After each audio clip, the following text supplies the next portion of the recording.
Road to Rock. Love Will Tear Us Apart by Joy Division. The world of rock isn't just written with notes, it is forged in moments of chaos that hide secrets no one dares to tell. Some call it legend, others a curse. Turn up the volume. This is Road to Rock, and this is the story of NN. By early 1980, Joy Division had already moved beyond punk's first shock. They were a four-piece from Manchester grappling with sudden attention, relentless touring, and a singer whose private life was unraveling. The song that followed came out of that pressure cooker. NN musically it began with Bernard Sumner and Peter Hook.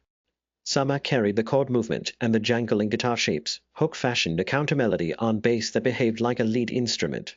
Stephen Morris framed it with a metronomic, slightly off-kilter drum pattern that kept the groove human and restless.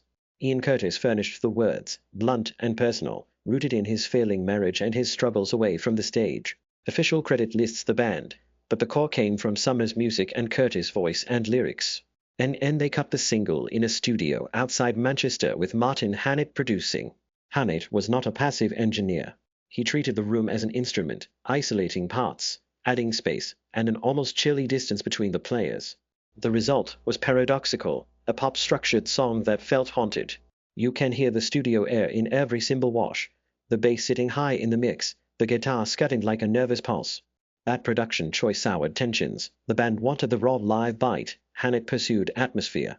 The clash is audible and crucial.